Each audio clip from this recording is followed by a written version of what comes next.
The following story you are about to listen to is from a competition known as an OCT, or an Original Character Tournament.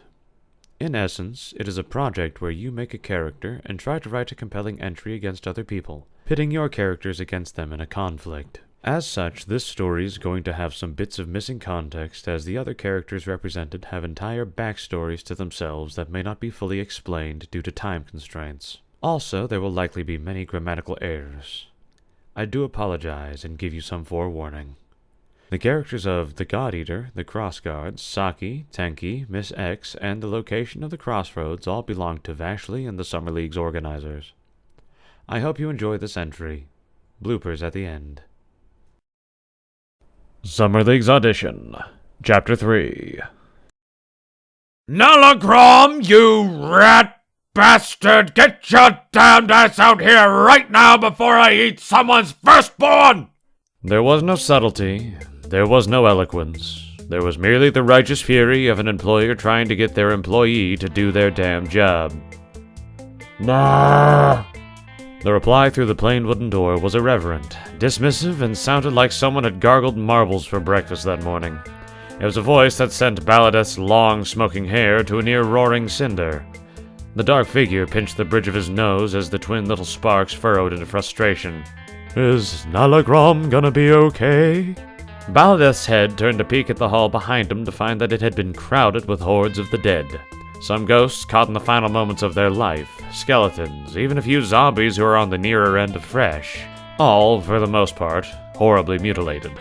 Yes, he'll be fine. He's just throwing a temper tantrum. Back to your duties, all of you. One of the zombies stated. He was missing his lips, so his accent was enhanced. The rest of the gaggle of undead nodded and muttered their agreement before turning sunken eyes similar to a collection of begging cats at the unfortunate god of death. And you choose to spend it here? Baffled, Baladeth turned his attention away from the still-closed door before him to face his subjects. We heard you going to the Crossroads. Fred's got family there, one of the ghosts called, waving a hand excitedly. And we're worried about Nalagrom, another voice chimed in from the rear. And bored, came another. We should start a riot. Okay, apparently this was happening now. Baladeth placed two hands together in silent prayer and took in a deep, non-existent breath for the strength of mind. Fine, fine. Your point has been made. I hear you, and I am currently attempting to resolve the issue at hand. Now, if you will please refrain from rioting in the college grounds. Baladeth could see the undead turn surprisingly pouty, especially the zombies who started kicking at the stone floor disappointedly. It was always zombies looking to start trouble. Nalagrom. Baladeth turned to face the door, otherworldly hands massaging his temples. What? At least his apprentice was responding. It had probably been the most the two had spoken in the last 2 days, so he took it as a win. May I come in to talk with you in private? There's a scene out here, and I'd rather this be kept in-house. There was a pause that only grew in length as Baladeth stood in front of the door. The eyes of an untold amount of dead people sat firmly upon his back. It wasn't a new scenario for him to be in, but it was always just a little unsettling, especially when he could hear the slight scratching of skeletal feet right behind him. The door to the room cracked open, and all in attendance turned their attention as though they were of one mind. The creaking of the dry skin and the clacking of bones could be heard as those with bodies leaned forwards to get a better look. Come on, came Nalagrom's ragged voice. Baladeth took a moment to glance over his shoulder again at the motley crew of undead that were eagerly waiting. A little privacy. In one decidedly milling unit, the walking dead shifted backwards to give Baladeth a little breathing room and to prevent eavesdroppers. With a sigh, the void in the form of a man turned. His long coat fluttered slightly with the movement, and he pushed the door to the side to greet his apprentice face to face.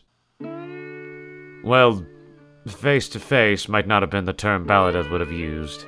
The sight before him, as he stepped into the only barely lit room, was one he would have only pictured in a nightmare. It was a bedroom in general disarray.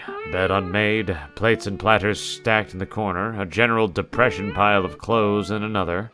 Not a place clean or tidy, and somehow stretched between them all was his apprentice, lounging like a cat on surfaces that he most definitely should not have been lounging upon. He seemed deflated, with his dark brown cloak hanging over and off of him like a dead balloon. His face had been turned away, and there had been a layering of familiar smoke that Baladeth was glad he could not smell.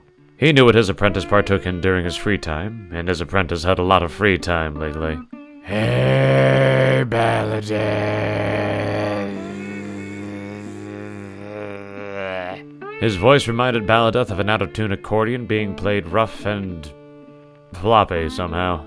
Nalagrom, Baladeth replied simply. His hands were placed behind his back as he paced into the room, the door closing behind him with a light chunk. What brings you to my neck of the woods, boss man?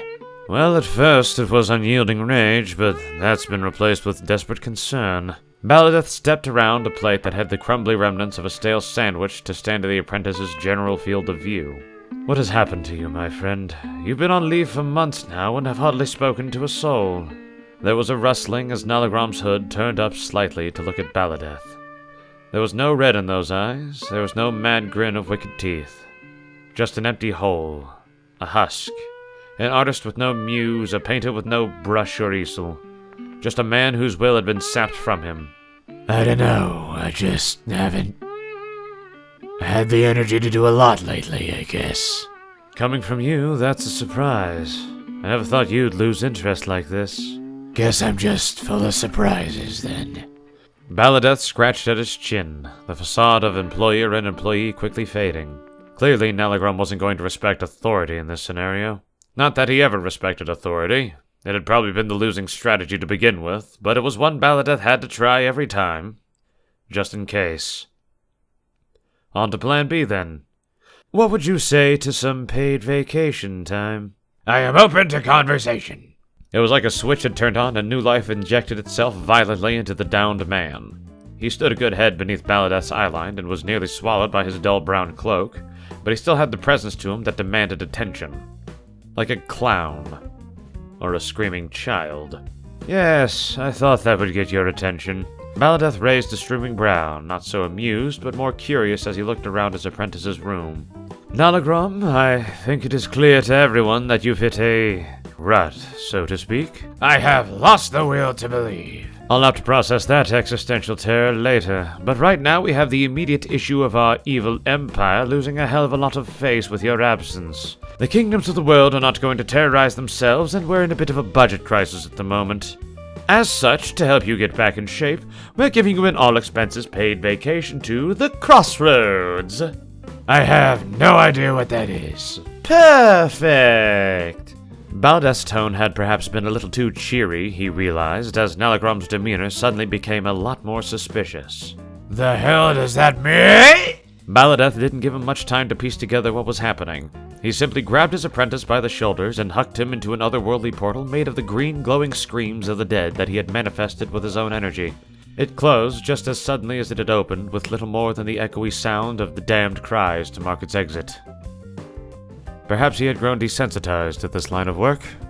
It was a thought he'd have to spare for later as he stepped out of the now significantly cleaner bedroom into the crowded hall filled with overly anxious undead. Is Nalagrom gonna be okay? I have no idea. I don't think I've ever seen the poor bastard that depressed. He's even considered going to work over paid vacation. There was a collective gasp among the undead, rotting fingers and bony digits rising to cover breathless mouths in horror. Some of the ghosts, so stunned by the news, were knocked off their feet and left to float in the air like rising fish. What do we do? Cried a ghoul. What happened to him? Howled a ghost. We should start a riot. No riots! Baladeth barked harshly. Upon his word, the host of dead silenced themselves and meandered readily for orders. Look, we'll get the rundown from Fred's cousin when we get to the Crossroads, so be sure to get your ledgers ready and your bags packed. By my calculations, we'll have about 2 days to prepare, and my apprentice is going to be pissed. So be ready for a show. The cluster of undead creatures split immediately to a chorus of agreeable small talk and pleased grumbles alike. Baladeth gave a long sigh as he found himself suddenly alone in the hall again. The hook had been placed. Now he just had to hope on fate. Baladeth didn't give him time to piece together what was happening. He simply grabbed his apprentice by the shoulders and hucked him into an otherworldly portal made out of the green glow... The cluster of undead creatures split immediately to a chorus of agreeable small talk and... The The cluster of undead creatures immediately